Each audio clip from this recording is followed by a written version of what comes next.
Lavdi Perëndis që u vlerësuam përsëri të themi këtë shërbes kaq të bukur, të himnin Akathis, që siç e kënduam dhe në javën e parë të kreshme dhe në këtë javë të dytë, ne po këndojmë dhe kënduam stancën e dytë të himnit Akathis, pra është një himn, një shërbes në 4 stanca.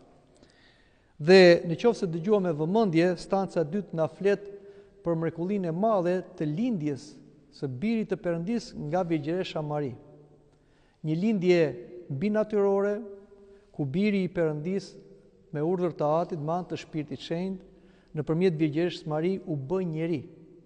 Dhe erdhi dhe u fut në kohë dhe në hapësirë. Por kjo mrekulli e Perëndis për shpëtimin e botës nuk erdhi thjesht vetëm nga dëshira e Perëndis.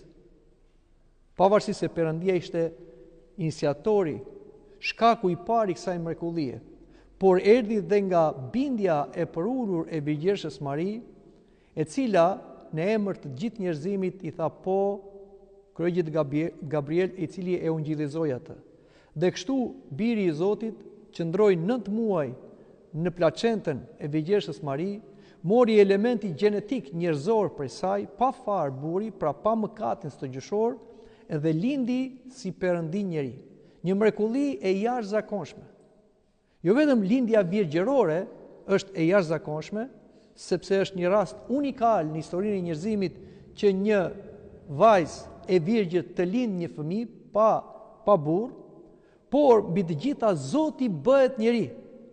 Dhe kjo mrekulli kaq e madhe, të cilën ne himnojmë gjatë gjithë vitit, sidomos dhe për Krishtlindje, por dhe tani në himnin Akathist, ndolli nga Perëndia nëpërmjet Virgjëreshës Mari.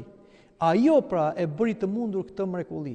E solli birin e saj në kohë dhe në hapësirë dhe e afroi, ashtu si Ati afroi prej qiejve, ajo i afroi prej dheut, që ai ishte shpëtimtar i botës.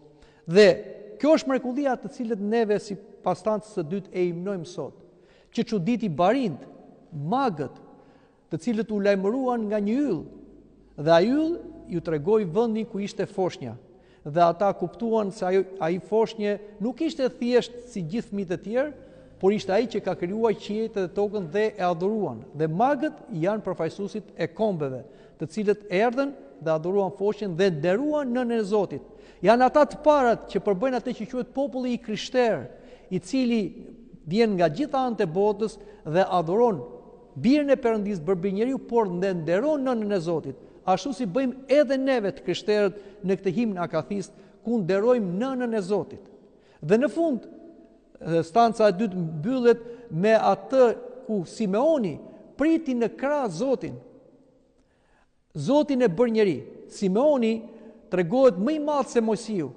Ne dimë në dhjetën e vjetër që Simeoni me Mojsiu deshte të shikonte Zotin, fjalën e Perëndis që dha ligjin, por ai nuk mundet dot ta shikonte, sepse askush mund të shikojë fytyrën e Perëndis dhe të rrojë dhe vetë pa shpinën. Kurse Simeoni përkundrazi në një moshë të madhe, ai priti në krah Zotin. Zotin e bër njeri. Dhe Simeoni është më i madh se Mojsiu. Prandaj thot ato fjalë, tani përlëshoje shërbëtorit tënd. Por ne të krishterët jemi më të mëdhenj se Simeoni, sepse jo vetëm si Simeoni neve e shohim Zotin njeri, e marrim krah, po ne e marrim brenda vetes. Pra bëhemi njësh me trupin dhe me gjakun e Krishtit. Kështu pra të dashur më Krishtin, këto janë mrekullitë të jashtëzakonshme, të cilët neve të krishterët ortodoks jo vetëm i themi dhe i psalim me teologji, por neve i provojmë, ne i shijojmë brenda vetes tonë.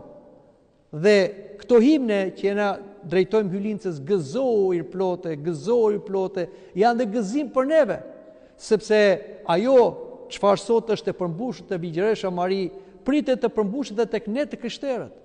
Që ashtu si ajo është më nderuar se kerubimet dhe më lavdëruar pa krahasimet, si nëna e Zotit, edhe neve, duke u bashkuar me Krishtin në atë mistereve të kishës, mund bëhemi nëna e Zotit, motra e Zotit, vlla i Zotit. Amin.